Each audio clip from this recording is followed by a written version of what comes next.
Assalamualaikum warahmatullahi wabarakatuh. Waalaikumsalam warahmatullahi wabarakatuh. Waalaikumsalam warahmatullahi wabarakatuh. Salam sejahtera bagi kita semua. Alhamdulillah. Mari kita panjatkan puji syukur kepada Allah Subhanahu wa Ta'ala yang telah melimpahkan nikmat dan karunia kepada kita semua.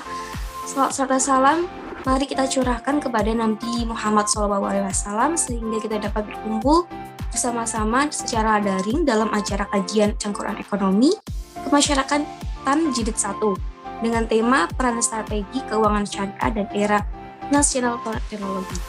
Teman-teman sekalian, apa kabar? Baik ya, Alhamdulillah, senang sekali. Perkenalkan, saya Laila Maufira yang akan menjadi moderator dalam kajian kali ini. Teman-teman, saya akan membacakan susunan pada acara kali ini, yaitu pembukaan, penyampaian materi, sesi tanya jawab, dan penutupan. Untuk membuka kajian kali ini, alangkah baiknya kita buka dengan bacaan masalah. Bismillahirrahmanirrahim. Terima kasih kami ucapkan untuk sesi selanjutnya, yaitu pembacaan materi dengan tema strategi keuangan syariah di era nasional teknologi. Sebelum itu, saya akan membacakan CV dari pemateri. Silakan untuk Mas Raffi ditampilkan.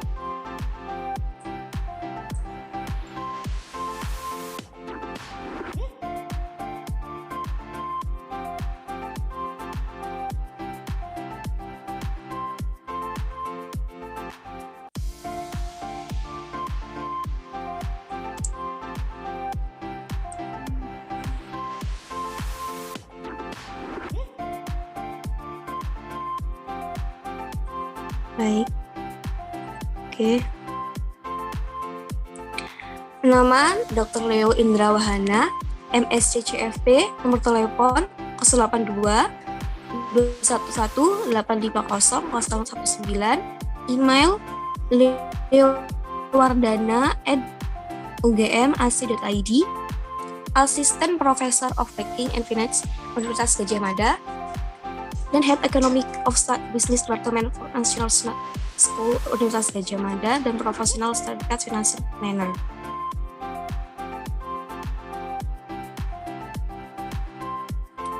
Pendidikan,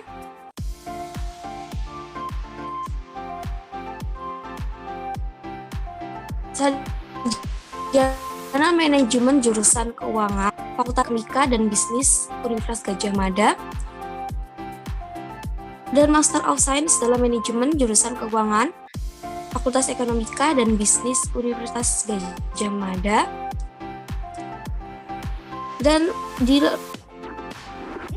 Laboratorium Analisis dan Profesional Ekonomi Universitas 15 Prancis dari Perbankan dan Keuangan,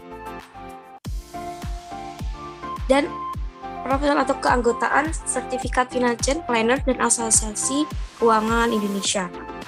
Pengalaman kerja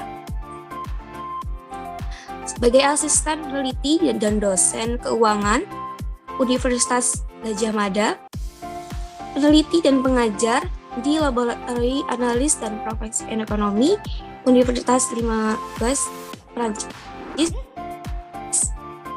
dan peneliti di Pusat Penelitian Ekonomika dan Bisnis Islam Universitas Gadjah Mada, Manajer Riset dan Kerjasama Departemen Ekonomika dan Bisnis Sekolah Vokasi Universitas Gadjah Mada, Departemen Ekonomika dan Bisnis Sekolah Vokasi Universitas Gadjah Mada, Kepala Departemen Ekonomika dan Bisnis Sekolah Vokasi Universitas Gadjah Mada, dan Asisten Professor of Banking pada Departemen Ekonomika di Universitas Gadjah Mada. Keredaksian, Jurnal Bisnis Scopus, anggota Dewan Peninjau Editorial, Ittifaq Editorial Ekonomi Islam, Keuangan dan Perbankan, anggota Dewan Peninjau Editorial, dan Asosiasi Keuangan Indonesia. Minat riset pada stabilitas bank, tata kelola perusahaan bank, keuangan perusahaan, dan perbankan syariah. Pada publikasi pilihan, peraturan bidang utama penelitian dalam keuangan perusahaan, tata kelola perusahaan perbankan dan perbankan syariah, Peraturan Bank Syariah Kerangka Modal Basel III dan akutivitas bagi hasil bersama Kevin Spicero makalah terbaik dalam Konferensi Internasional Asosiasi Keuangan Indonesia 2018, proses peninjau pada tinjauan kuartal ekonomi dan keuangan Scopus Q2 dan Wanita Sistem Ganda, Dewan Ganda dan Kebijakan Defenden, Keuangan Mikro dan Ketimpangan Kasus Indonesia di Buletin Ekonomi Moneter dan Perbankan yang terbit pada Januari 2021 di Scopus Sinta 1 di Sriwijaya International Journal of Dynamic Economy dan Business pada tahun 2020, Sinta 3, redaksi pasar atas pengumpulan dividen sebuah tinjauan ulang kinerja Jurnal Personalia Keuangan Operasional Pemasaran dan Sistem Informasi 2020, Sinta 3, dan dividen bank, biaya agensi dan hak pemegang saham dalam kreditur 2018 dengan realita limited channels annual dan tinjauan internasional analis keuangan pada 2018 di Scopus Q1, makalah terbaik pada Konferensi Internasional Asosiasi Keuangan Indonesia 2016 dan mengurangi konflik keanggaran melalui perusahaan pembayaran dividen bank, peran kapasitas dan struktur kepemilikan dengan realita limited dan master ekonomi terapan pada 2017 Scopus Q2 dan Jurnal Bisnis Nasional Gajah Mada pada A, yaitu apakah kita membutuhkan regulasi dividen wajib kasus pasar modal di Indonesia 2016 di Jurnal Bisnis Internasional Gajah Mada Scopus Q3.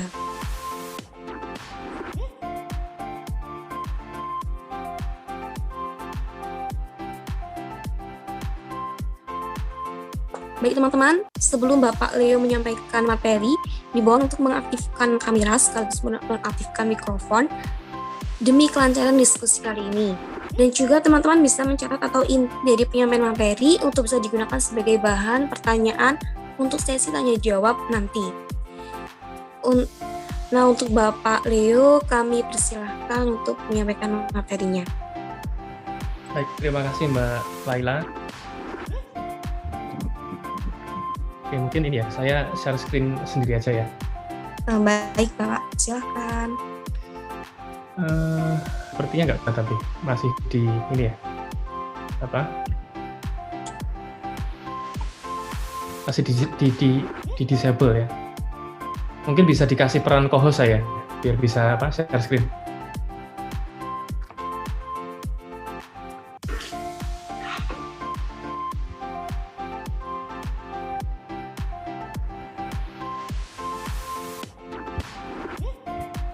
Nah, bisa.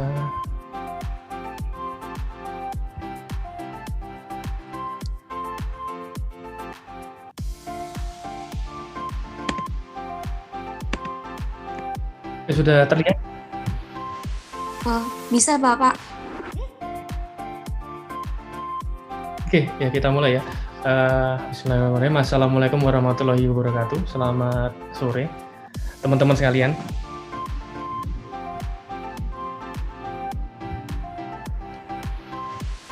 Oke, ini kemarin ini ya, terima kasih atas undangannya ya. Jadi saya diminta untuk bicara tentang ini. Kalau di tornya sih peran strategis keuangan syariah di era teknologi keuangan ya. Nah, ini karena waktunya setengah jam sebenarnya, jadi saya hanya akan fokus pada satu hal ya, dalam peran strategisnya itu apa sebenarnya gitu ya. Jadi kita mulai dengan inilah, dengan keuangan digital itu apa sebenarnya, ya kan? Nah, sebenarnya mungkin teman-teman tahu ya, keuangan digital apa, mungkin bahkan punya gitu ya, punya. Nah, kalau kita definisikan ya, itu adalah jasa keuangan yang diberikan melalui telepon genggam, internet atau kartu. Ya, itu menurut definisi menurut McKinsey ya, satu konsultan besar ya di dunia. Kemudian digital finance itu menekan pada ini, produk keuangan yang baru, ya kan, kemudian bisnis di bidang keuangan dengan platform, ya kan, kemudian termasuk juga dengan aplikasi software, kemudian cara-cara baru dalam berkomunikasi dengan nasabah ya. Nah, intinya sebenarnya kita tahu ya tentang apa, intinya tentang ada aplikasi, kemudian kita menggunakan teknologi internet, ya kan. Ini kan muncul bersama dengan ini ya, revolusi industri 4.0, ya kan, dengan adanya Internet of Things, ya kan. Kemudian di tahun 2008 ada krisis perbankan, ya. Setelah krisis itu kan, kemudian bank itu tidak fokus untuk melayani masyarakat ya. Jadi kemudian muncullah jasa-jasa keuangan di luar bank gitu ya. Cerita singkatnya seperti itu kira-kira. Ya. Nah, kita mulai dengan gambaran ya. Jadi apa sih pemicunya sebenarnya? Apa sih pemicu dari digital finance ya? Nah, ini ada data yang menunjukkan tentang pengguna mobile phone ya, atau telepon pintar sebenarnya di dunia ya. Kalau kita lihat di sini Indonesia ya, sejak tahun 2000 ya sampai dengan 2017 datanya ini kebetulan dari Our World in Data itu meningkat pesat ya jumlah pengguna mobile phone-nya ya kan. Kemudian juga mobile seller subscription-nya itu juga termasuk tinggi di Indonesia itu ya. Kalau kita lihat warnanya kan biru tua, itu sekitar 200 itu subscription-nya dalam satuan juta ya. Jadi kita lihat betapa pesatnya sebenarnya pengguna mobile phone ya. Jadi dengan adanya HP ya, kan semua punya HP saya kira ya, nggak seperti zaman saya kuliah dulu.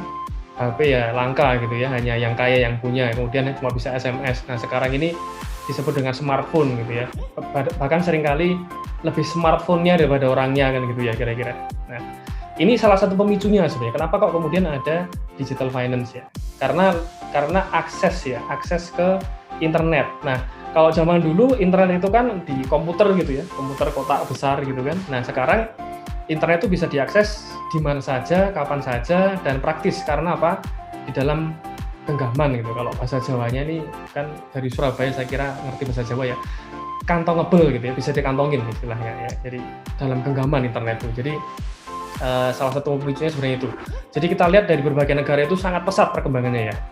Sejak tahun 90-an ya sampai dengan 2017, bahkan sekarang pasti bertambah penggunanya ya kan. Bahkan satu orang itu ada yang punya HP 2 bahkan ya kan. Saya nggak termasuk orang seperti itu ya. Saya setia dengan satu HP gitu. Nah, kemudian pengguna internet di Indonesia itu juga kita lihat sejak tahun 90 sampai dengan 2017 itu sangat pesat sekali ya, pengguna internetnya. Jadi kenapa kok ada digital finance? Salah satu sebabnya ya karena adanya apa? Saya bahasakan infrastruktur ya.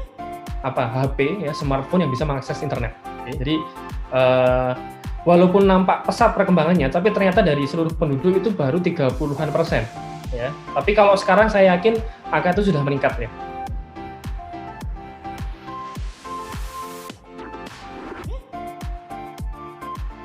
Nah, ini pemanfaatan teknologi keuangan di berbagai negara ya. Ini saya lewati saja. Nomor satunya Cina ya. Nomor satu Cina. Ya, mereka selalu leading sebenarnya. Jadi zaman dulu ada yang disebut dengan shadow banking ya. Itu Cina juga duluan ya kan. Apa sih untungnya? Ya kita bisa belajar dari mereka ya. Gagal di mana, kemudian dampaknya apa. Ya Indonesia termasuk yang agak belakangan sebenarnya. Nah, kemudian sedikit membahas kan kita kaitkan ini keuangan syariah ya, Islamic finance di Indonesia itu seperti apa ya kan? Nah, posisi ini dalam keuangan syariah global.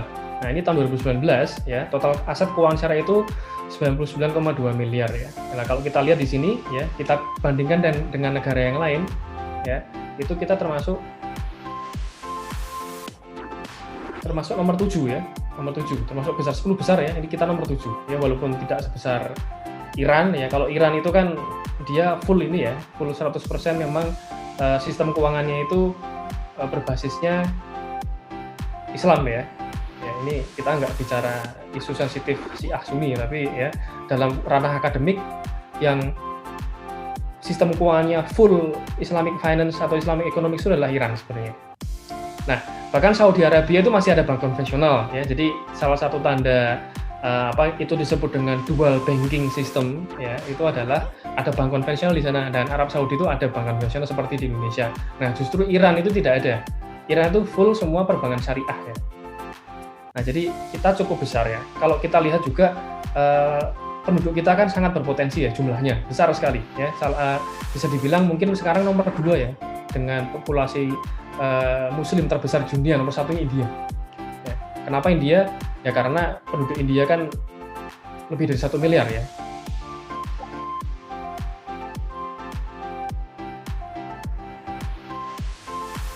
Nah, kemudian tadi ya, besaran ekonomi syariahnya nomor 7 di dunia. Itu data 2019 ya. Saya kira tidak banyak berubah sekarang. Nah, sekarang kemudian kita masuk ke fintech syariah di Indonesia. Ternyata sudah ada. Ya, saya kira teman-teman juga sudah tahu ya. Nah, pangsa pasarnya itu cukup besar ya. Kalau kita lihat Indonesia tuh masuk 5 besar di dunia.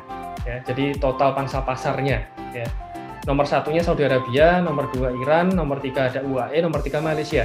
Ya, jadi Malaysia itu tidak hanya di pangsa pasar fintechnya, tapi perbankan syariah juga lebih besar ukurannya dibanding Indonesia. Ya. Jadi kita sebenarnya kalah ya dibanding Malaysia dalam konteks keuangan Islam dan ekonomi Islam. Nah, ini indeks skornya ya, jadi sebenarnya cukup ini ya, cukup besar ya besarannya ya. Nah, kemudian isinya apa saja sebenarnya fintech di Indonesia? Ya kan fintech itu macam-macam. Ada peer-to-peer lending, ya kan, ada GoPay itu kan payment, ya kan. Kemudian ada payment ya, 23% ini ada GoPay, ada OVO, ada Dana, macam-macam ya. Ini untuk pembayaran, ada link aja ya. Kemudian blockchain dan kripto itu sedikit 8% ya. Kemudian ada personal finance, insurtech itu asuransi, kemudian ada crowdfunding ya dan lain-lain. Nah, paling besar itu adalah lending ya. Lending itu peer-to-peer lending itu. Jadi di sini perusahaan fintech ini berfungsi untuk menyalurkan uang ya ke pihak ketiga ya, seperti bank seperti itu ya. Nah, tentunya ini kita bisa anggap ini menyaingi bank ya. Cuma bedanya apa? Dia nggak perlu buka akun ke kantor cabang ya kan, nggak perlu ngasih deposit ya. Jadi biaya lebih rendah ya dan sebagainya, dan lebih cepat tentunya ya. Nah, kemudian kita masuk ke fintech syariahnya. Ya, jadi kalau tadi fintech secara umum, yang 50% itu adalah peer-to-peer lending bentuknya.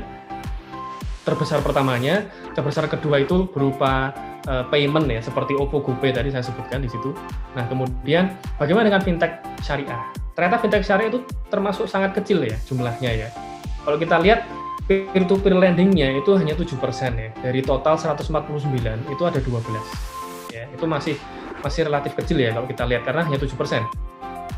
Ya, kemudian berapa sih sebenarnya asetnya? Nah, asetnya lebih kecil lagi ternyata. Ya, kalau jumlahnya itu 7%, ternyata aset fintech lending syariah itu hanya 2%. Ya, jadi masih sangat sedikit sekali ya.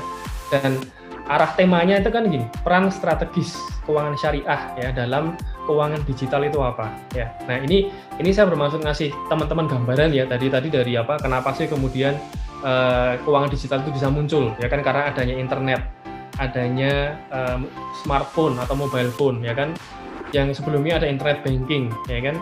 Nah, kemudian industri 4.0 tadi ya saya sebutkan ya, adanya Internet of Things, kemudian tahun 2008 ya, kemudian itu membangkitkan sektor non keuangan untuk menyediakan jasa keuangan ya dengan menggunakan teknologi tadi ya. Nah, kemudian kita lihat ternyata fintech di dunia itu gambarnya seperti tadi itu ya. Nah, kemudian kita geser lagi ke mana? Geser lagi ke keuangan syariah tadi ya. Keuangan syariah di Indonesia ternyata nomor 5 di dunia ya kan. Potensinya besar. Apalagi dengan penduduk sebesar ini, penduduk muslimnya ya. Nah, kemudian kita geser lagi, sebenarnya fintech itu apa saja gitu kan ya, fintechnya apa saja. Ternyata fintechnya itu yang paling besar adalah peer-to-peer lending kan gitu ya. Nah, kemudian kita akan nyorotin peer-to-peer lendingnya di sini ya. Peer-to-peer lending nanti juga ada alasannya kenapa kok peer-to-peer lending ya. Nah, ternyata kalau kita masuk ke fintech syariah, peer-to-peer lending ternyata sangat kecil sekali gitu.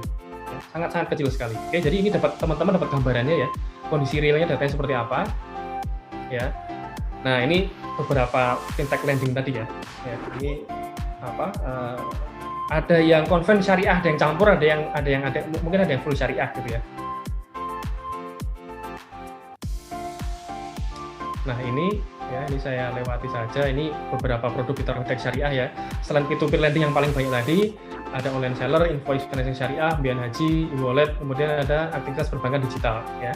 Perbankan digital tentunya ini dibawa oleh bank syariah ya. Yang faktanya memang kalau kita bicara perbankan digital, bank syariah itu masih kecil sekali gitu ya. Nah, ini akadnya apa saja? Ini hanya gambaran ya.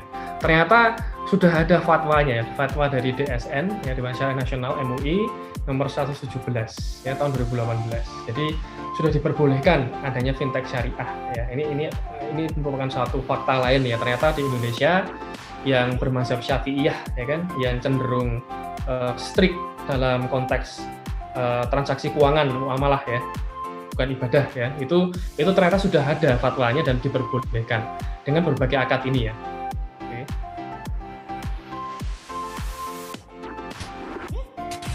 Nah, ini akad-akad yang sering digunakan ya. Teman-teman bisa baca sendiri, saya kira sudah paham ya kan jurusannya ekonomi syariah ya. S1 saya itu bukan ekonomi syariah ya. S2 saya juga bukan. S3 saya juga bukan gitu ya. Begitu di UGM saya diminta untuk ngajar keuangan syariah level S2 dan S3. Gitu termasuk ekonomi digital. Nah, cuma saya punya beberapa paper teori ya. Saya bikin teori tentang perbankan syariah memang. Ya, dan kemudian saya punya pengalaman, saya menerjemahkan bukunya Muhammad Akram Khan, salah seorang Islamic scholar yang sangat terkenal dari Pakistan. Nah, jadi ini akad-akadnya tadi ya. Jadi intinya sudah boleh gitu ya, sudah boleh. Ya. Terus ya, jadi gambarannya seperti itu tadi.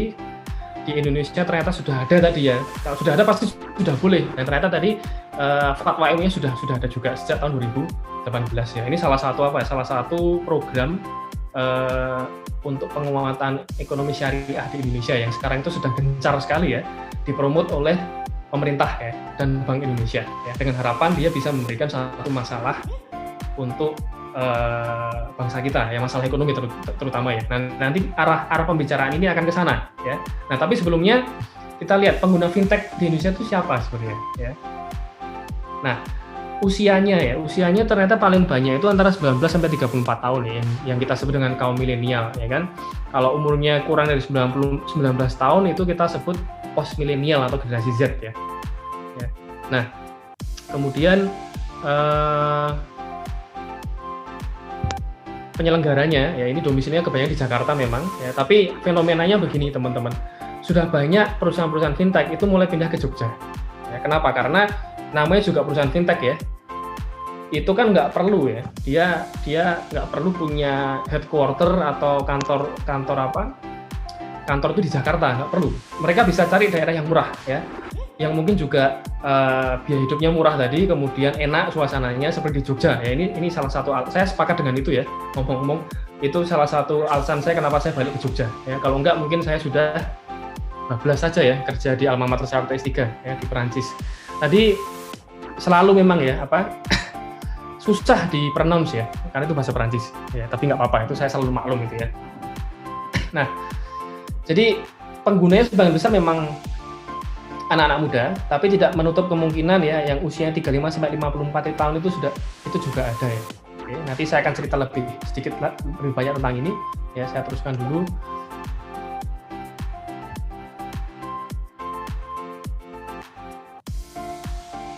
Nah, ini beberapa inovasi keuangan digital berbasis syariah ya.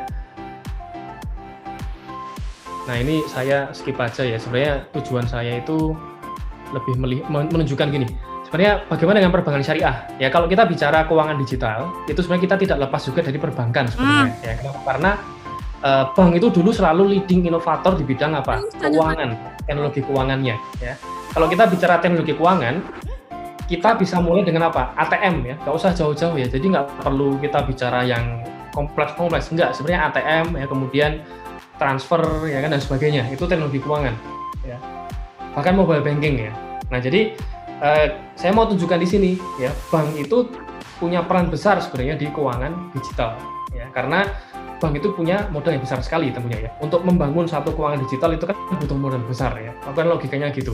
Nah, kita lihat ternyata market share perbankan syariah pun masih sangat kecil ya, masih 6,18%. Ya, Itu data OJK tahun 2019 ya. Yang sekarang saya yakin tidak jauh beda dari itu.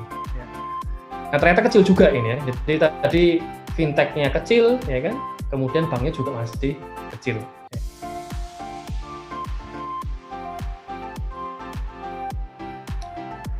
Nah ini tentang lending ya. Jadi sebenarnya perbankan syariah kita dalam konteks lending ya tentunya ini ya relatif kecil juga karena kita lihat pangsa pasarnya tadi ya. Karena pangsa pasar itu diukur dari apa? Berapa sih yang disalurkan ke masyarakat itu berapa ya. Nah, saya masih kecil, masih 6,sekian% tadi. Nah, sekarang saya akan masuk ke topik diskusi utama ya, peran strategis keuangan syariah di era keuangan digital di Indonesia itu apa? Ya tadi teman-teman tahu betapa kecilnya sebenarnya ya proporsi keuangan syariah di Indonesia dibanding di Malaysia, dibanding di UAE, apalagi Arab Saudi ya kan, bahkan dibanding di UK atau di Inggris ya. Nah, kemudian teman-teman juga tahu bahwa peran di fintech pun juga masih kecil ya.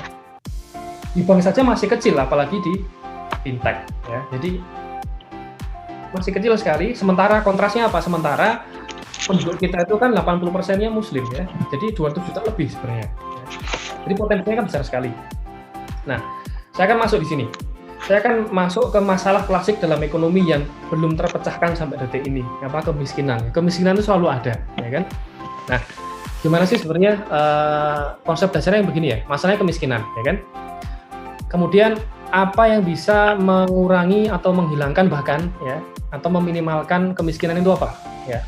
Nah, dalam beberapa literatur di keuangan itu kita butuh infrastruktur ya dan teknologi keuangan. Logikanya gini.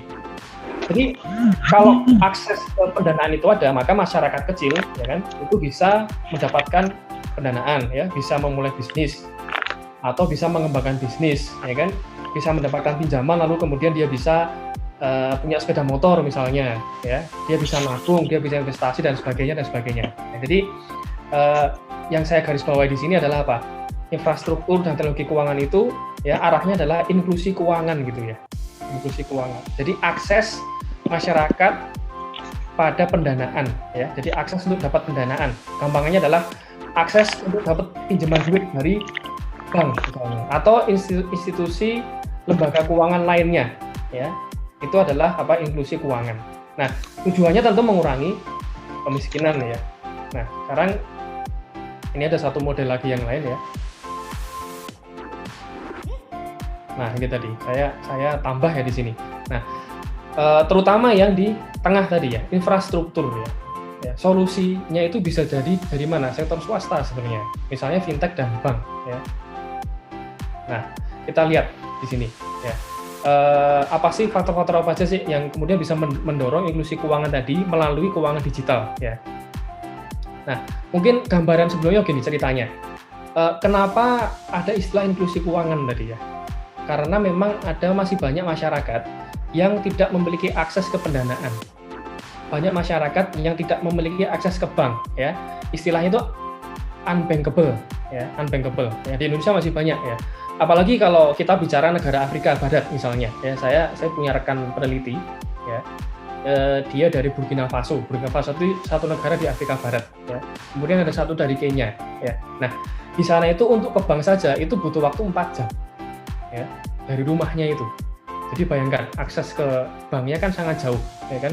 Nah, lalu kemudian muncul mobile money, ya, semacam mobile, sebenarnya bukan mobile banking ya. Jadi dia itu bisa nabung, bisa bertransaksi menggunakan pulsa HP-nya gitu. Nah, ternyata itu sangat membantu. Ya, itu meningkatkan inklusi keuangan. Akhirnya apa? Bisa menggerakkan roda perekonomian, ya.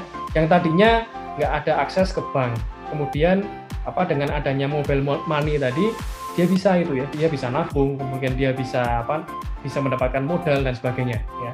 Nah, jadi asal usulnya itu ya. Kenapa kok kemudian kita bicara inklusi keuangan tadi? Faktanya masih banyak saya yakin ya. Kalau teman-teman di sini kan punya akun bank, ya kan? Punya mungkin punya GoPay, punya OVO, ya kan? Dan bahkan mungkin ada yang investasi di peer-to-peer lending. Misalnya seperti Coinworks misalnya ya. Nah, tapi kalau kita balik ke negara ke daerah-daerah yang lebih terpencil ya, misalnya kalau di Jogja itu ada Kulon Progo gitu ya, saya nggak tahu kalau di Surabaya di mana, itu sinyal aja susah gitu ya kira-kira. Ya, jadi untuk ke bank pun juga agak jauh gitu ya. Mungkin adanya BRI ya, nggak ada pilihan yang lain ya. Nah, saya kembali ke sini ya. Jadi di sini ya infrastruktur itu bisa disediakan oleh siapa? Swasta ya, atau pemerintah ya. Nah, apa? Ada telepon genggam untuk atau gawai atau gadget ya di sini ya untuk seluruh masyarakat. Kemudian apa? Adanya inklusi data keuangan ya. Kemudian ada apa? Keuangan digital ya. Nah, ini ya dari tersedianya gadget, kemudian inklusi data keuangan. Apa sih inklusi data keuangan? Itu artinya apa? Semua masyarakat yang ada ya kan, itu datanya tersedia ya oleh lembaga keuangan ya. Mereka punya gitu ya, lembaga keuangan itu punya data-datanya ya. Nah, kemudian adanya keuangan digital. Nah, itu mengarah pada inklusi keuangan. Yang tujuannya apa? Tujuannya adalah untuk mengurangi kemiskinan gitu ya. Nah, kemudian di sisi kiri ini ada intervensi pemerintah sebenarnya. Kenapa? Karena ya pemerintah kan punya tanggung jawab untuk ini ya, untuk apa? Untuk meningkatkan pertumbuhan ekonomi ya kan, untuk meningkatkan pembangunan. Nah, di sini pemerintah itu punya tugas sebenarnya tentunya. Apa tugasnya? Untuk mengatasi masalah kemiskinan ini, ya kan? Nah, pemerintah juga punya tujuan itu mengurangi kemiskinan tadi, kan gitu. Nah, di sini ya pemerintah itu bisa membantu untuk menyediakan ini sebenarnya. Oke. Nah, jadi tadi kita kembali ke tengah ini. Ini kan sebenarnya tadi saya sebut dengan apa? Infrastruktur ya. Kita butuh infrastruktur. Kita butuh infrastruktur macam-macam ya. Jaringan internet, kemudian ada telepon genggamnya ya kan, kemudian ada perusahaannya ya yang mengelola keuangan digital ya. Ada regulator ya. Bahkan sampai dengan apa? Sampai dengan nanti bagaimana kita mengedukasi masyarakat tentang apa? Tentang keuangan digital kan gitu ya. Jadi tapi tentunya kalau kita hanya mengandalkan pemerintah ya, itu pasti akan lambat ya. Itu pasti akan berjalan lambat ya. Nah, maka kita butuh sektor swasta di sini ya, atau private sector ya kan. Nah, kalau kita lihat inilah provider internet ya. Di sini yang punya pemerintah apa? Telkomsel ya. Telkomsel itu kan milik Telkom ya. Telkom itu kan perusahaan BUMN yang dikelola secara profesional ya. Jadi tidak pakai sistem PNS lagi gitu ya. Nah, sementara yang lain dari mana? Ada apa? Coba disebutkan apa? Indosat ya kan, ada Tri, kemudian ada apa? Ada XL ya. Saya nggak tahu yang lainnya apalagi ya. Ya karena saya dari dulu pakai Telkomsel. Nah, jadi kita lihat ternyata swasta itu berperan besar di sini ya. Nah, apalagi apa? Penyedia jasa keuangan digital. Ada nggak bisa menyebutkan punya pemerintah? Ya. Nah, sekali lagi kita butuh swasta di sini untuk apa? Untuk mempercepat pengadaan infrastruktur tadi. Ingat, infrastruktur itu tidak hanya fisik ya, tapi juga non fisik sebenarnya. Yang saya maksud di sini juga non fisiknya ya. Bahkan termasuk jaringan internet ya. Ya coba bayangin, kalau perusahaan sudah ada, pemerintahnya sudah gencar ya, pemerintah sudah sangat bersemangat tentang keuangan digital, tapi masih banyak daerah yang nggak punya akses internet, kira-kira gimana? Ya pasti gagal gitu kan ya. Maka di sini tadi sekali lagi kita butuh peran dari sektor swasta di sini ya. Nah, saya akan lanjutkan. Nah, maka tadi ini ada istilahnya ya. Jadi kerjasama antara pemerintah, publik ya, dan private swasta. Jadi disebut dengan public-private partnership ya kan. Nah, berkolaborasi untuk apa? Untuk mempercepat tadi pengadaan infrastruktur ya kan, untuk mempercepat pergerakan roda perekonomian ya. Nah, kalau kita lihat pemerintah itu kan banyak ini ya, pernah dengar Omnibus Law kemarin ya tentang atau investasi dan segalanya ya kan. Itu kan untuk menarik investor supaya mempercepat tadi pembangunan ekonomi ya. Nah, jadi di sini tadi peran swasta sangat penting dalam menyediakan infrastruktur, teknologi dan SDM handal terkait gitu. Ya, namun apa? Di sini terdapat perbedaan tujuan dari swasta dan pemerintah. Tentunya gitu. Ya, kalau kita bicara swasta, kita bicara profit ya, kita bicara profit. Nah, di sini saya gambarkan seperti ini kira-kira ya. Nah, ini swasta ini ya, for profit ya, pokoknya duit, laba, ya kan? Siapa yang dibela kepentingannya? Pemilik pemegang saham, ya kan? Pengennya returnnya tinggi ya, bicara tentang uang atau profit, ya kan? Sementara apa? Kalau kemudian pemerintah itu lebih ke apa? Ke public benefit, ya kan? Welfare, ya kan? Atau kemaslahatan umat. Ya, sekali lagi, kalau swasta itu sifatnya private ya, laba, ya kan? Profit, ya kan? Nah, Kalau pemerintah itu lebih ke public benefit ya. Manfaat untuk publik. Publik itu masyarakat kita semua, ya kan? Tujuannya tadi mengurangi kemiskinan, meningkatkan pertumbuhan ekonomi kan gitu ya. Kemudian welfare itu ya kesejahteraan masyarakat, tidak pihak tertentu. Kalau swasta pihak tertentu, ya enggak? Karena siapa? Tergantung investornya siapa, ya enggak? Nah, kemudian apa? Dengan kata lain sebenarnya ini antara apa? Laba ya, yang dari private ya, dari swasta ya. Kita adu dengan apa? Kemaslahatan umat gitu. Nah, keywordnya di sini sebenarnya kemaslahatan umat ya. Jadi teman-teman sudah bisa menyimpulkan sebenarnya. Oke, kalau kita butuh infrastruktur tadi ya kan? Maka kita butuh kerjasama dengan pihak private kan gitu, ya kan? Nah, tapi pihak private atau pihak swasta itu ya mereka selalu profit oriented gitu, ya. Kepentingan yang dibela itu ya bukan kepentingan masyarakat luas, ya kan? Tapi kita butuh swasta, ya kan? Nah, teman-teman bisa menduga bahwa harusnya, ya kan, swastanya ini ya perusahaan-perusahaan ya yang orientasinya adalah syariah kan gitu, ya. Kenapa? Karena dalam semangat ekonomi syariah, ya kan, yang membedakan dari ekonomi konvensional itu apa? Tentang kemaslahatan umat tadi, ya enggak? Ya, ini beberapa akademisi Muslim ya, seperti Hasanuzaman dan Capra misalnya, itu menekankan itu. Jadi merealisasikan kesejahteraan manusia melalui alokasi dan distribusi sumber daya. Ya, keywordnya di sana, alokasi sumber daya, distribusi sumber daya yang adil, ya, yang adil. Sesuai dengan syariat Islam tadi ya, karena kan konteksnya adalah apa, adilnya tadi gitu ya kira-kira ya. Nah tadi, jadi tujuan keuangan digital itu apa kemudian sebenarnya? Kenapa kenapa kita butuh keuangan digital ya? Karena banyak masyarakat itu tidak punya akses ke bank ya, banyak masyarakat tidak punya akses ke lembaga jasa keuangan yang formal ya. Data menunjukkan masih 50% yang punya rekening di bank itu ya. 50%-nya belum punya gitu ya. Nah, jadi ini tujuannya apa kalau gitu? Menyediakan jasa keuangan melalui platform digital untuk mengurangi kemiskinan dan meningkatkan inklusi keuangan di negara berkembang ya. Nah, dengan adanya teknologi tadi itu kan jangkauannya cepat sekali ya. Buktinya apa? Buktinya apa ya? Contohnya Atta Halilintar nikah ya. Semua langsung tahu orang-orang ya. Cepat sekali berita itu ya menyebar, ya kan? Nah, harapannya sama seperti itu ya. Jadi akses ke pendanaan atau akses ke keuangan itu akan tersebar dengan cepat ya, dengan luas gitu. Akhirnya apa, itu bisa menurunkan inklusi keuangan ya. Nah, kemudian apa sih misi keuangan syariah? Ini saya ambil dari International Sharia Research Academy for Islamic Finance atau ISRA, ya kan? Itu memfasilitasi apa? Risk sharing dan prosperity. Nah, tadi tidak hanya risiko yang dibagi, tapi juga apa? Prosperity, ya, kemakmuran di sini. Ya, kalau kita bicara tentang kontrak mudharabah itu kan profit loss sharing ya, tidak hanya profit sharing saja. Ya, kalau bank konven kan hanya profit sharing, nggak ada loss sharingnya gitu. Ya, tapi kalau keuangan syariah itu profit loss sharing, jadi adil gitu ya.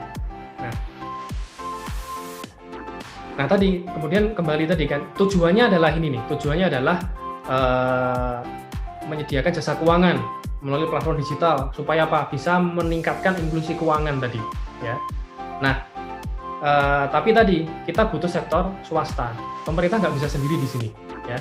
Di sini kan pemerintah kan punya itu ya, KNKES, ya. Kalau saya bacanya Kenex gitu ya, bukan Kenek ya, tapi Kenex gitu. Nah, itu inisiasi pemerintah, tapi tentunya di sini pemerintah mengajak swasta sebenarnya, ya.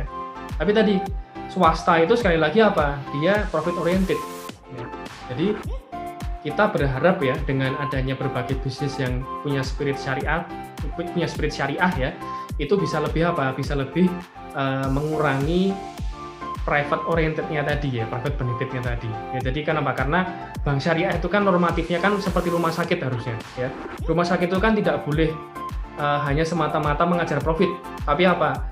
Juga ada misi sosialnya ya. Kalau ada orang sakit berobat yang nggak boleh ditolak kan gitu ya. Nah, perbankan syariah juga begitu ya. Harusnya bank syariah itu kan lebih apa? Lebih care dengan masyarakat kecil ya. Mereka butuh pendanaan, dikasih pendanaan ya. Maka dalam perbankan syariah itu kan ada akad Qard al-Hasan itu ya kan? Tapi sayangnya kecil sekali memang. Itu dia ngasih pinjaman ya cuma-cuma sebenarnya, nggak ada bagi hasilnya berapa ya terserah istilahnya gitu. Yang penting bisa balik modalnya. Yang penting apa? Yang penting masyarakat itu bisa mengembangkan usahanya kan gitu ya. Nah jadi gini, tadi saya sebut apa?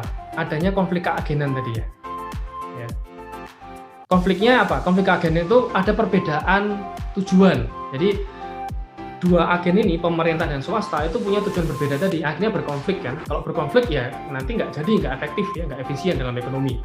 Ya. Nah harapannya industri keuangan syariah swasta itu bisa meminimalkan konflik tadi ya. Konflik antara tujuan pemerintah yang lebih ke kemaslahatan umat ya, dan tujuan swasta yang lebih ke kemakmuran beberapa pihak saja ya, istilahnya pemilik perusahaannya gitu ya. Nah kemudian apa lagi? Ternyata kalau beberapa penelitian, ada penelitian Abedifar, ada penelitiannya Rajan, itu menunjukkan bahwa sebenarnya perbankan syariah itu bisa meningkatkan inklusi keuangan lagi-lagi. Kenapa? Karena terutama di negara-negara berpenduduk muslim ya, seperti Indonesia sendiri misalnya ya.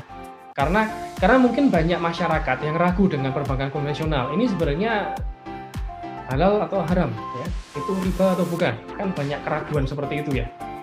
Maka dengan adanya keuangan syariah, kemudian masyarakat yang tadinya enggan menggunakan jasa perbankan ya, yang jasa keuangan formal ya, kemudian mereka berpindah karena ada bank syariah ya. Mereka berpindah dari yang pendanaannya itu dari sektor informal ya. Apa maksudnya sektor informal? Ya antar teman gitu kan, pinjam dari mertuanya misalnya atau dari temannya, kemudian mereka dapat memiliki akses keuangan yang lebih baik ya. Karena apa? Karena formal, karena dari bank ya. Dengan adanya bank syariah, masyarakat yang concern dengan religious issue tadi akhirnya berpindah dari sektor jasa keuangan non formal ke sektor jasa keuangan yang formal. Akhirnya mereka bisa mendapatkan pendanaan yang lebih baik. Kalau bisa dapat pendanaan lebih baik, mereka bisa memajukan bisnisnya kan gitu ceritanya ya. Nah, sama halnya dengan apa? Keuangan digital syariah ya. Mungkin masyarakat kita ya yang punya concern dengan religious issue ya, apalagi Indonesia itu kan mazhabnya Syafi'i ya, yang lebih strict tadi misalnya dibanding mazhab Hanafiyah misalnya ya, dalam konteks transaksi keuangan ya. Nah, itu dengan adanya platform keuangan syariah digital ya, itu kan juga sama ya, dampaknya sama. Mungkin masyarakat yang tadinya enggan ya karena concern dengan masalah agama, nah itu kemudian mereka menggunakan digital finance yang memang berbasis syariah tadi. Oke. Nah, jadi peran strategisnya itu ya. Jadi kita itu butuh sebenarnya meningkatkan jumlah provider peer-to-peer lending syariah. Kenapa? Karena memang terbukti secara empiris di beberapa penelitian itu bisa meningkatkan inklusi keuangan tadi gitu ya. Tadi yang pertama soal apa? Soal misi dari keuangan syariah walaupun swasta ya, yang tetap memperhatikan kemaslahatan umat tadi ya. Itu satu. Yang kedua, terkait dengan inklusi keuangan tadi. Yang logikanya apa? Kalau kemudian ada ya keuangan berbasis digital yang syariah, lalu masyarakat yang tadinya mikir-mikir ini halal atau haram itu kemudian mereka mau menggunakannya, otomatis lebih banyak orang yang mendapatkan akses keuangan gitu ya. Nah, ini tadi ya, di poin terakhir ya, banyak orang yang menolak ya voluntarily financial exclusion. Ini financial exclusion itu kebalikan dari financial inclusion sebenarnya. Kenapa? Karena masalah religius tadi.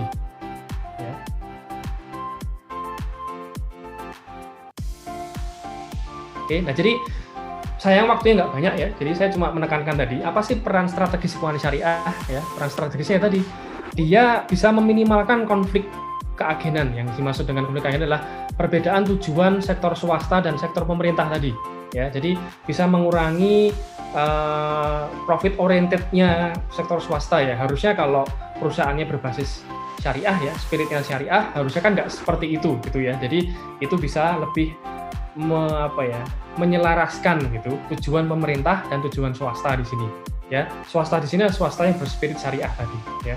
Nah, kemudian kedua tentunya tadi meningkatkan inklusi keuangan ya. Oke.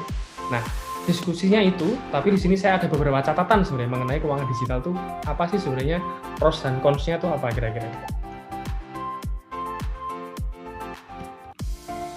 ya. Keuntungannya tentunya bertambahnya pilihan penyedia jasa keuangan ya. kesektoran keuangan yang tadinya bank sekarang merembet ke bukan bank. Apa untungnya? Ya artinya masyarakat memiliki pilihan lebih banyak, ya kan punya pilihan lebih banyak lebih bagus ya. Kalau ada persaingan, ya kan harganya lebih murah. Itu menguntungkan untuk masyarakat kan gitu. Ya kemudian tadi sekali lagi ada pilihan ternyata apa? Sekarang yang berbasis syariah. Maka ya masyarakat yang concern dengan masalah religius tadi, halal atau haram, itu kemudian dia bisa mendapatkan akses keuangan tadi, ya akses keuangan digital, ya, yang akhirnya kan tadi meningkatkan inklusi keuangan, ya, kemudian meningkatkan PDB, ya jelas, ya kan, kalau inklusi keuangannya naik, ya kan, masyarakat dapat akses ke sektor keuangan lebih banyak, maka apa? Ekonomi akan bertumbuh, ya kan, masyarakat mendapatkan dana lebih banyak, baik itu untuk usaha maupun untuk konsumsi. Ya. Kemudian apa? Mengurangi peredaran uang palsu, itu salah satu manfaat lain, ya kan. Tentunya uang palsu itu merugikan ya. Kalau dengan uang digital kan nggak perlu uang palsu, ya kan? Nggak ada lagi uang kertas itu nggak ada, jadi bisa mengurangi peredaran uang palsu. Kemudian apa? Pengambilan putusan benar lebih cepat. Ya kalau ke bank misalnya, itu butuh waktu beberapa lama gitu kan. Sementara kalau pinjaman dari peer-to-peer lending yang fintech, ya dengan catatan ini ya, teman-teman jangan sampai kejebak yang bodong ya, yang palsu, yang nggak tercatat di OJK ya, itu cepat sekali ya, dalam hitungan 1 jam, 2 jam, bahkan menit ya, seperti itu ya. Transaksi keuangan lebih cepat tadi, pembayaran lebih gampang, transfer lebih gampang. Dulu transfer lewat bank 4 hari baru nyampe, 5 hari baru nyampe ya, biayanya mahal ya, $30, $25. Sekarang biayanya murah sekali. Oke. Ya intinya tadi ya, mempercepat. Kemudian apa? Di masa pandemi ya, dia tetap menjalankan sebenarnya roda perekonomian. Oke. Itu beberapa keuntungan, nah tapi catatan saya lebih banyak kelemahannya gitu. Oke. Jadi tapi ini pemikiran saya, bisa jadi salah, mungkin teman-teman ada pemikiran lain nanti ya. Pertama apa? Tidak mencakupi mereka yang tidak melek teknologi informasi dan tidak ada akses internet. Pertanyaannya, ada ya seperti itu? Jawabannya adalah ada, ya ada, saya yakin ada. Dan saya menyaksikan sendiri ya, kemudian UGM itu punya desa binaan ya di daerah Kulon Progo, Provinsi DIY ya. Kulon Progo itu salah satu provinsi paling miskin, provinsi kabupaten paling miskin di Jogja ya. Tadi sinyal aja susah di sana ya, bayangkan ya. Nah, jadi apa? Kemudian tidak melek teknologi informasi itu juga banyak ngomong-ngomong ya. Jadi nggak hanya soal akses internet, tapi ternyata banyak juga yang tidak melek teknologi informasi. Banyak masyarakat yang nggak melek gimana caranya pakai smartphone. Ya, jadi jangan dibandingkan sama teman-teman ya. Di sana itu banyak ternyata yang nggak melek dengan smartphone. Itu bisa juga memunculkan penipuan tadi. Ya. Banyak ya penipuan seperti banyak ya. Dan kemudian dapat mengarah ke eksklusi keuangan jika masyarakat tidak siap. Apa tidak siapnya ya? Tadi kita kembali ke mereka nggak ngerti tentang teknologi informasi, ya kan? Iliterasi internet, ya. Iliterasi keuangan, nggak ngerti keuangan itu apa, ya. Masalah agama juga jadi satu isu dan takhayul gitu, ya. Nah, ini juga jadi penghambat akhirnya masyarakat itu sendiri yang menolak untuk menggunakan menolak menggunakan keuangan digital, ya. Akhirnya keuangan digital hanya menguntungkan mereka yang ngerti, yang kebanyakan adalah masyarakat yang memang sudah ekonominya itu menengah ke atas, ya. Kemudian apalagi? Ketersediaan pendanaan itu tidak sama dengan akses ke pendanaan, ya. Nah, dengan adanya keuangan digital itu meningkatkan akses pendanaannya, ya. Tapi tidak sama dengan lalu ketersediaan pendanaan juga lebih banyak, itu belum tentu ya. Ya pada nyatanya para provider itu juga pilih-pilih nanti. Oke. Dan bisa jadi aksesnya mahal untuk masyarakat miskin. Ya, contoh bank itu ya, kalau mau pakai internet banking itu kan sebulan harus bayar mungkin ada yang 11.000, ada yang 20.000 kan gitu ya.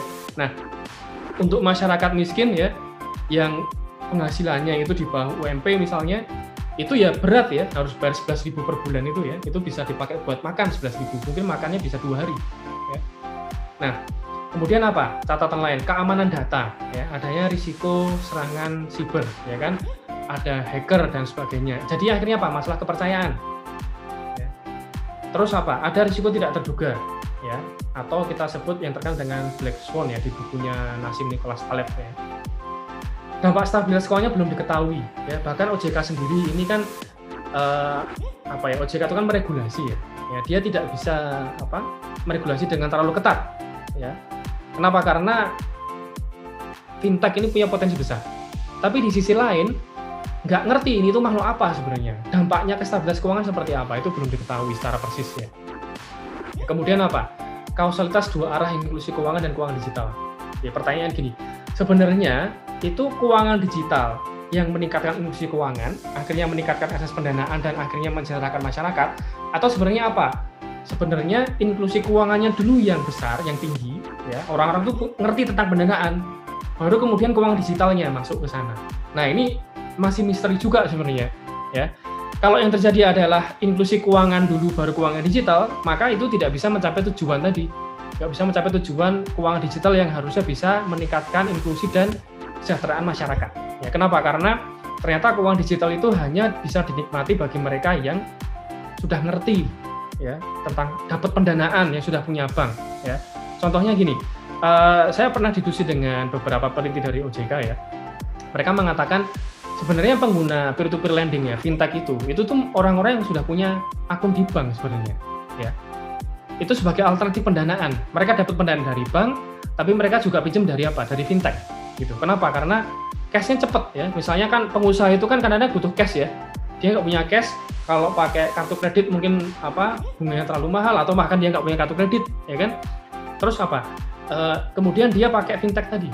Padahal dia udah punya bank dan sudah pernah dapat pinjaman dari bank atau sedang dapat pinjaman dari bank.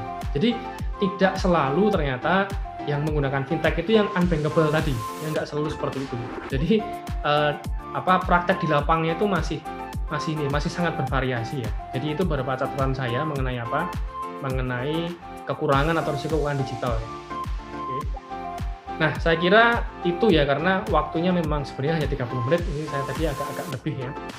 Oke, gitu, terima kasih, ya, teman-teman.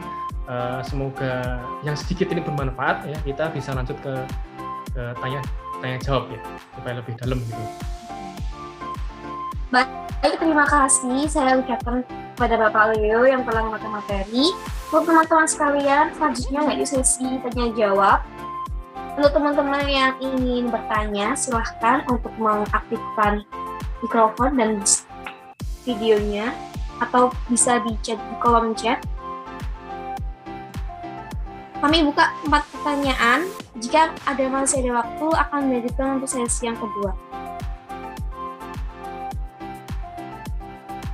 Baik, teman-teman, silahkan. Izin bertanya. Oke, sebutkan nama, ya. Nama dan asal instansi. Nama Dwi Arifianto, instansi UIN Sunan Ampel Surabaya, UINSA. Oke. Yang saya tanyakan, apakah akan ada sinergi antara fintech dan juga BPR dalam mempermudah pendanaan di suatu desa agar nasabahnya itu gampang untuk melakukan pembiayaan atau pendanaan gitu. Terima kasih.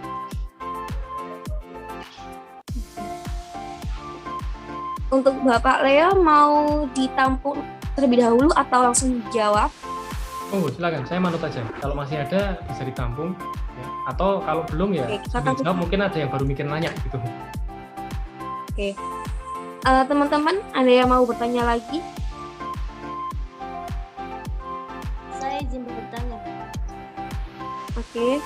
Baik, Mbak Iqna, silahkan. Ya, nama saya Siti Solihatin dari UINSA. Bagaimana optimalisasi fintech syariah pada usaha mikro di Indonesia, karena dilihat masyarakat masih awam terhadap teknologi itu sendiri.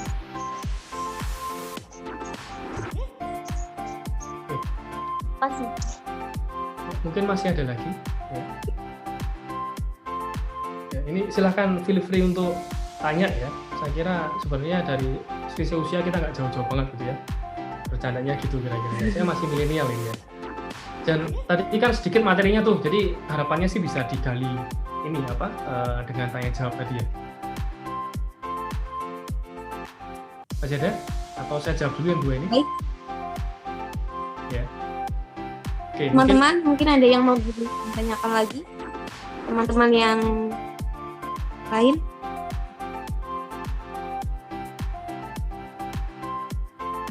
Saya jawab dulu, mungkin. Oke, silakan Bapak. Nah, pertanyaan ini, apakah akan ada sinergi fintech dan BPR ya untuk mempermudah akses masyarakat pendanaan di desa-desa gitu ya? Ya, ini tadi kan terkait dengan itu ya, pros and cons dari keuangan digital ya. Sebenarnya keuangan pendanaan itu makin banyak masyarakat yang bisa dapat aksesnya kan gitu ya. Nah, tapi tadi ada kelemahannya bagaimana kalau masyarakat belum siap kan gitu. Pertanyaan begitu kan. Pertanyaan adalah apakah kita sudah siap? Apakah masyarakat kita sudah siap? Ya. Nah, jawabannya jawabannya parsial ya. Jadi di satu wilayah mungkin sudah siap. Kalau kita bicara Jakarta, kota-kota besar ya, Medan, Jogja, Surabaya, ya itu sudah siap tentunya jawabannya. Karena mereka melek dengan apa? IT, melek dengan teknologi internet, ya kan? Nah, tapi kalau kita bicara desa-desa tadi, nah itulah daerah-daerah yang belum siap gitu. Ya, menurut saya. Bahkan bank ya kan semua bank ini kan seakan-akan berlomba-lomba untuk jadi bank digital ya. Nah, tapi sebenarnya ya kalau dalam revolusi industri perbankan ya, itu bukunya Breaking ya tentang bank 1.0 sampai dengan bank 4.0. Jadi tidak hanya revolusi industri ya. Bank itu ada yang bank 1.0, apa itu ya, cuma simpan pinjam biasa, ya kan? 2.0 ada ATM, ya kan? Bank 4.0 itu sudah apa? Mobile banking, ya kan? Oke. Bahkan beyond mobile banking ya. Nah, tapi ternyata apa? Ternyata bentuk bank 1.0 itu masih dibutuhkan. Masih banyak sekali ya, nggak usah kita ngomongin Kulon Progo atau daerah-daerah atau yang kita sebut dengan desa ya. Ya, BRI dekat rumah saya itu Sleman ya, kira-kira hanya 8 kilo dari UGM, rame ya, itu penuh sekali ya teman-teman, penuh sekali, banyak bapak-bapak ibu-ibu yang masih ngantri. Oke. Kita bicara BRI ini, ya. Bagaimana dengan BPR? Nah, coba kita lihat, BPR itu kan ATM-nya aja nggak ada cuma punya dia gitu ya, itu kan kita bicara BPR ya. Nah, artinya yang gini, jangan-jangan memang belum dibutuhkan, ya. Untuk semua kalangan masyarakat, semua harus terdigitalisasi gitu ya. Nah, justru BPR ini masih dibutuhkan untuk apa? Untuk masyarakat yang memang belum melek teknologi tadi, ya. Lalu apakah akan ada sinergi? Ya, nah ini tergantung ya sinerginya dengan fintech itu. Apakah kemudian BPR harus mengadopsi fintech? Jawaban saya adalah tidak harus, saya kira. Kalau kita lihat bahkan sampai dengan 5 tahun ke depan ya, ini hanya intuisi saya tapi ya. Kenapa? Karena masih banyak sekali masyarakat kita yang tadi ke kantor cabang bank ya. BPR itu juga masih banyak orang yang ke sana. ATM aja mereka belum kesebar gitu ya, cuma ada di kantornya dia gitu kan ya kalau kita bicara BPR. Apalagi tadi kita bicara masyarakat desa tadi ya kan, ke BPR aja enggak gitu kan ya, sinyal aja masih susah ya, kira-kira gitu jawabannya. Jadi sinergi ke depan ya tergantung BPR-nya di mana ya. BPR itu tidak harus di desa, tapi karena pertanyaan adalah di desa-desa, maka sebenarnya saya tidak begitu confident mengatakan akan ada sinergi antara BPR dan fintech di sana ya, untuk beberapa tahun ke depan ya, karena sasaran fintech sekarang ini ya memang mereka yang minimal melek dengan gadget ya gitu. Oke. Kemudian untuk pertanyaan kedua, optimalisasi fintech syariah ya untuk usaha mikro ya, strateginya seperti apa? Karena masih banyak juga masyarakat di UMKM itu yang belum melek teknologi dan bahkan belum melek keuangan ya itu ya. Nah, ini sebenarnya yang satu PR bersama ya. Jadi bagaimana kemudian pemerintah itu kan memberikan sosialisasi, ya kan? Nah, tapi lagi-lagi pemerintah itu nggak bisa sendiri. Ya, contohnya di provinsi DIY, Pemprovnya itu sebenarnya sudah melakukan inisiatif untuk sosialisasi ke UMKM ya. UMKM itu mau didigitalkan, okay. Kemudian ada bantuan dari Telkom itu perusahaan pemerintah yang ala swasta gitu ya, itu membantu UMKM untuk mendigitalkan usaha mereka ya. Nah itu saya kira langkah-langkah yang memang sudah tepat ya, sudah on the track untuk dilakukan supaya UMKM itu kemudian melek keuangan digital ya kan, melek keuangan dulu, baru kemudian keuangan digital. Kemudian mereka mau menggunakan itu, ya entah itu untuk paling nggak untuk jualannya dulu lah ya, seperti Gojek gitu ya, Gojek, Grab, ya kan. Nah lalu kemudian masuk ke keuangan digitalnya, entah itu dari pembayaran sampai dengan sampai dengan mendapatkan pendanaan tadi, ya. Cuma tadi ya, meyakinkan masyarakat tradisional itu susah sekali ya, sulit. Nah, maka strategi yang lain adalah apa? Kolaborasi dengan perguruan tinggi, gitu, ya. Nah, perguruan tinggi itu kan punya agent of change ya, punya mahasiswa. Terus bayangan saya ya kemudian bagaimana mahasiswa itu diterjunkan ya melalui KKN, misalnya kalau di UGM kan ada KKN, saya nggak tahu kalau di UIN ada KKN atau tidak ya. Dan melalui KKN itu mahasiswa bisa mendampingi UMKM ya, mendampingi ngajarin satu-satu ini ya. Tadinya dosennya dulu ya kan, kemudian didampingi mahasiswa. Gimana sih cara pakai ini, bagaimana daftar akun, gimana iklan di IG ya kan, yang namanya peer-to-peer lending itu apa, Bapak bisa dapat dana lu dari sini ya kan. Tapi tentunya diajari dengan penuh tanggung jawab ya, kalau enggak ketipu tadi ya kan. Maka pendampingan yang serius itu diperlukan tadi. Jadi saya kira strateginya itu ya, saya kira sudah di jalur yang benar. Tapi tadi ternyata pemerintah nggak bisa sendirian ya kan. Nah di sini di UGM itu di departemen saya itu programnya adalah pendampingan UMKM. Apa fungsinya? Ya bantuin pemerintah ya, itu kemudian mendampingi UMKM tadi. Ya. Karena lagi-lagi kita bicara kerjasama antara pemerintah dan swasta. Ya. Terus bagaimana bank-bank itu menggelontorkan program CSR-nya untuk Untuk edukasi tentang bank digital seperti apa, ya kan? Nah, itu ini ada beberapa pertanyaan ya di chat ya. Sekalian saya jawab. Dari Febriza, Himpunan Mahasiswa Fakultas Sarjana UGM, mohon izin bertanya, Mas, saya melihat kondisi ekonomi adanya pandemi COVID-19 sebagai semua semakin menurun. Apakah ini sebagai solusi ekonomi digital, termasuk apakah sudah efektif penerapan Bitcoin di Indonesia? Terima kasih. Ada juga dari Teguh Univ Widyagama Malang, apakah ada tips ampuh agar masyarakat desaan mengenal fintech syariah sehingga peringkat pasar fintech syariah Indonesia bisa naik setara dengan keempat negara lainnya? Oke, saya jawab ya. Pertanyaan kedua itu pertanyaan susah ya. Yang mahasiswa S2 UGM, saya nggak tahu pasukan sarjana sebelah mana gitu. Maksudnya kan banyak ya jurusannya apa. Nah, jawabannya iya. Ya, jawabannya iya. Saya senang di sini kan dipanggil Mas. Kalau mahasiswa saya langsung saya kasih A gitu, atau haram baginya untuk dapat C. Saya biasanya gitu joke-nya ya. Mahasiswa S2 itu kalau panggil saya Pak itu langsung C gitu kira-kira ya. Nah, apalagi S3. Ya, COVID ini memaksa kita semua untuk berubah ya. Yang tadinya kan muncul nih isu revolusi industri 4.0 itu kan sebelum COVID sebenarnya, ya kan? Kan dimulai dengan apa? Adanya Internet of Things, adanya cloud computing, adanya artificial intelligence, ya kan? Adanya 3D printing macam-macam tadi, ya kan? Kemudian itu memunculkan revolusi industri 4.0 yang dari perusahaan manufaktur kemudian bergeser ke sektor keuangan, ya kan? Maka apa? Kenapa? Karena bisnis model berubah. Ya, kemudian 2008 itu adalah satu momentum ya digitalisasi jasa keuangan kan gitu kan. Tapi yang melakukan non bank kan begitu. Ya. Nah, sebelum pandemi COVID-19 ini itu geliatnya masih kecil sekali ya. Kalau dilihat statistiknya ya, sebenarnya Indonesia itu responnya ke revolusi industri 4.0 yang dimulai di Jerman ya tahun 2013 itu cukup terlambat dibanding negara-negara lain. Ya, kita 2018 itu baru mulai gitu ya kira-kira. 2019 masih belum ada apa-apa sebenarnya. Tapi 2020 itu COVID-19 menghantam Indonesia, kita semua dipaksa untuk itu, ya kan?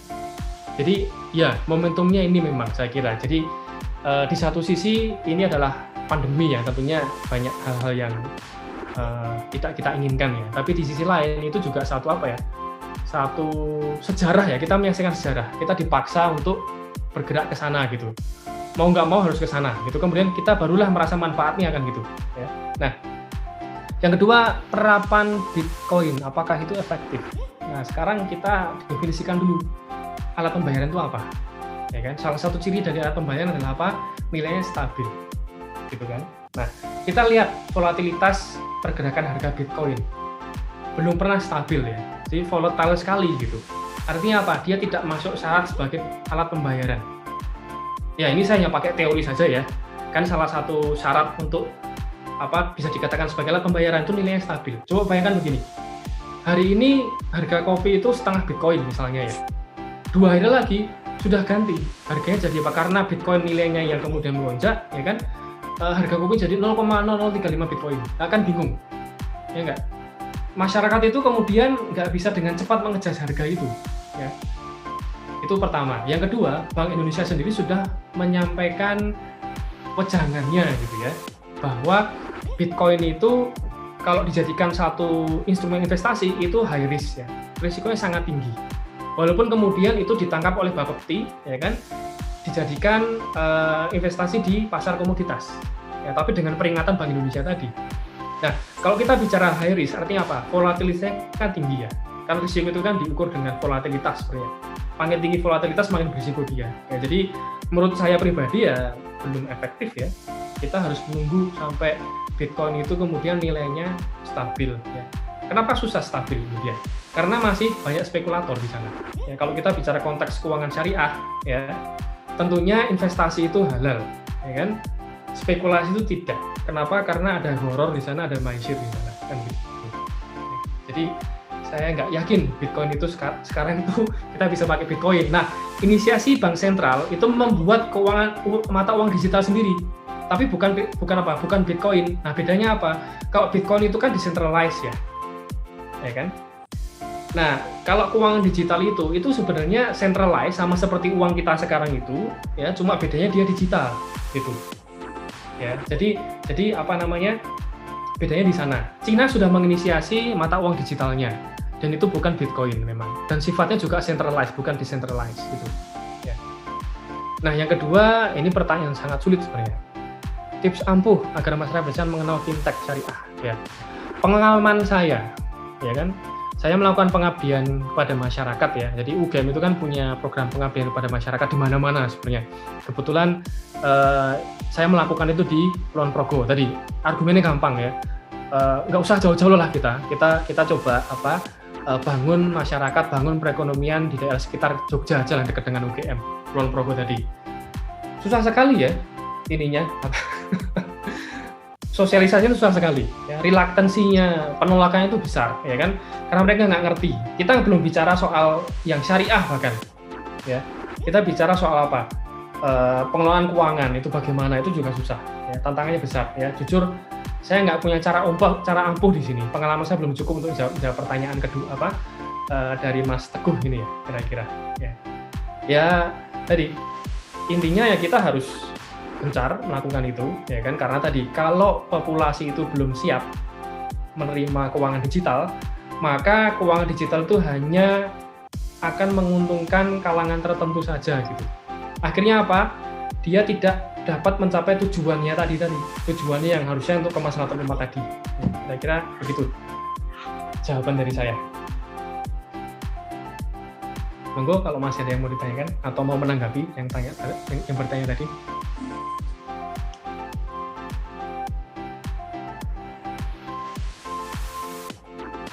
Oke, mungkin dari teman-teman yang tadi sudah bertanya, mungkin ada tambahan lagi.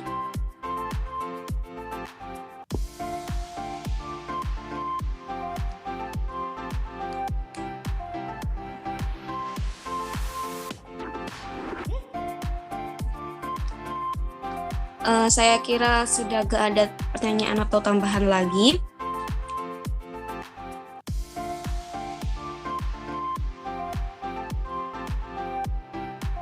Mungkin saya tambah sedikit ya pertanyaan Mas Teguh tadi ya. Ya. Cara lain adalah kita menunggu generasi yang sepuh ya digantikan gitu. Itu salah satu alasan kenapa saya memilih investasi di BRI.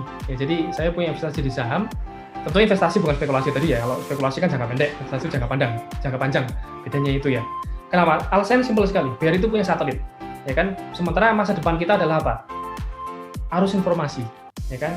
Siapa yang punya data, maka dia yang menang kan gitu. Nah, BRI punya modal yang sangat besar sekali tentunya, ya kan? Nah, cuma memang tadi BRI itu masih banyak yang ngantri gitu kan? Ya nggak apa-apa, kita kan karena investasi itu masa depan ya, kita bisa masa depan. Ya, ibaratnya gini, ya kita tunggu gitu ya, para kakek nenek kita itu ya, ini sambil bercandaan ya, meninggalkan dunia ini gitu. Digantikan dengan generasi lebih baru yang kemudian melek, ya kan. Nah, itu secara natural akan ke sana memang. Cuma tadi pertanyaan Mas Teguh kan bagaimana mempercepat itu kan gitu ya. Nah, yang saya nggak bisa jawab bagaimana cara mempercepatnya gitu, kira-kira begitu tambahannya. Oke. Baik, untuk Bapak Leo, terima kasih atas penyampaian materinya. Nah, teman-teman,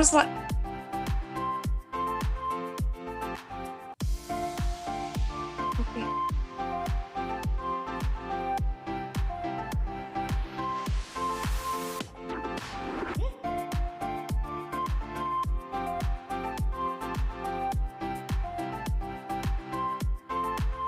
Ya, sepertinya koneksinya Mbak Laila ini ya, ada gangguan. Yang ada bisa di kolom chat.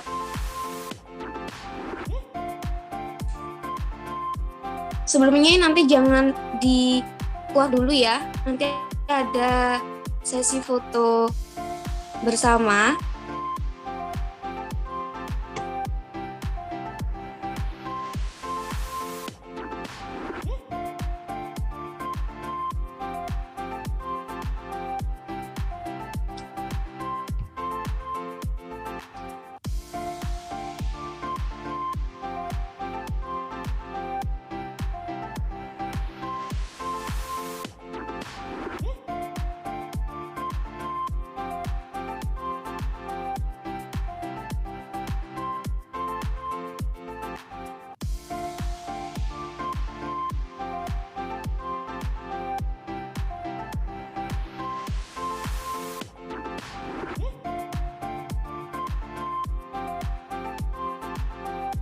Mungkin ada gangguan koneksi atau gimana? Mungkin ada yang bisa membackup.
Mohon maaf ya, tadi ada sedikit kendala sinyal. Oke, jadi teman-teman sekalian, tadi kita sudah membahas mengenai peran pemanfaatan syariah di berbagai negara. Yang pertama diusatnya di Cina, di Indonesia dalam keuangan syariah global, dengan total aset Indonesia mencapai 9,2 miliar USD pada tahun 2019, sehingga Indonesia menjadi menduduki posisi ke-7 di dunia. Nah, untuk penggunaan fintech di Indonesia jumlahnya itu nomor 1 Jabodetabek dengan 150, nomor 2 di Surabaya dengan 3 penyelenggara. Adapun peran strategis keuangan syariah di era keuangan digital, yaitu adanya peran pemerintah, fintech dan bank dalam keuangan digital. Yang pertama pemerintah, yang kedua inklusi keuangan di syariah masih kecil pada Muslim di Indonesia, kira-kira 80% adalah Muslim, sehingga dilihat skala besar dengan permasalahan kemiskinan dalam ini adalah fintech dan bank guna untuk mengurangi kemiskinan dan penyetaraan ekonomi. Bisa mendengar suara saya? Bisa. Alhamdulillahirrahmanirrahim, tiba saatnya kita sudah di penghujung diskusi. Terima kasih kami ucapkan untuk kita, Bapak Leo, yang sudah memberikan ilmunya kepada kita semua. Dan kami ucapkan terima kasih kepada teman-teman yang sudah ikut berpartisipasi dalam diskusi kali ini. Jangan lupa untuk mengikuti kajian cangkruan ekonomi kemasyarakatan jilid 2 yang segera kami infokan. Dan mohon maaf jika terdapat kekurangan dalam diskusi kali ini. Semoga ilmu yang kita dapatkan bisa bermanfaat di masa yang akan datang. Nah, sebelum saya tutup, dimohon untuk teman-teman mengaktifkan kameranya bagi yang belum diaktifkan, karena kita akan melakukan sesi foto bersama. Oke, sudah diaktifkan?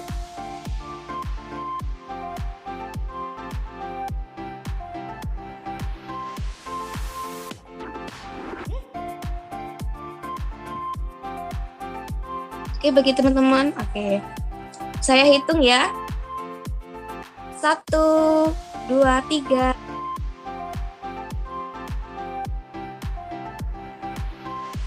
Slide selanjutnya, 1, 2, 3. Oke. Slide selanjutnya, 1, 2, 3. Oke. Jangan lupa teman-teman untuk kunjungi IG Hima Iksyar Winsa. Nantinya ada kuis TTS di sana. Dan saya akhiri. Wassalamualaikum warahmatullahi wabarakatuh. Terima kasih.